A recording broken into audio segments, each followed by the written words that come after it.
நம்ம எல்லார் வீட்லயும் டியூப் லைட் இருக்கும் பாத்தீங்களா, எல்இடி லைட்டு. இது வந்து 2018 வாங்கினது, 7வது மாசம். இவ்வளவு நாள் ஓடிச்சானே இப்போ வந்து நாசம் ஆயிட்டு. எப்படி நான் வந்து பாதி பத்துது, கொஞ்சம் பாதினா ஒரு 1/4 பங்கு போல பத்தல. முதல்ல என்ன பண்ண போறோம்னா பவர் ஆஃப் பண்ணிட்டு உள்ளாடி ஒரு எல்இடி ஸ்ட்ரிப் இருக்கும் இல்லை, அதை வந்து ரிமூவ் பண்ணணும். ரிமூவ் பண்ணிட்டு நமக்கு முக்கியம் அதுக்கு 2 எக்யூப்மெண்ட் தேவை. என்னன்னு பாத்தீங்கன்னா, ஒன்னு வந்து மல்டிமீட்டர். அதுல இது வச்சு தான் வந்து எந்த எல்இடி ஃபால்ட் அப்படின்னு சொல்லிட்டு கண்டுபிடிக்க முடியும்.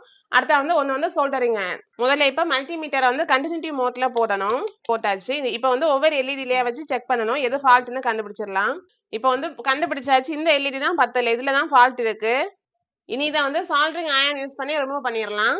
இதை இப்போ ரிமூவ் பண்ணியாச்சு. இதை ரிமூவ் பண்ணிட்டு அடுத்து வந்து சால்டரிங் பண்ணி விட்டுறலாம். அவ்வளவுதான், சால்டரிங் பண்ணியாச்சு.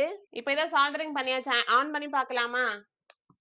இங்க பாருங்க, இதை வந்து சால்டரிங் பண்ணி விட்டாச்சு. இங்க வந்து இப்போ டியூப் லைட் சரி ஆயிட்டு. இப்போ வந்து ஸ்ட்ரிப்பை உள்ள போட்டாச்சு, போட்டுட்டு க்ளோஸ் பண்ணியாச்சு. இப்போ செக் பண்ணிடலாம். ஆன் பண்ணியாச்சுன்னா பாத்தீங்களா, லைட் வந்து சரி ஆயிட்டு. தேங்க்ஸ் ஃபார் வாட்சிங்.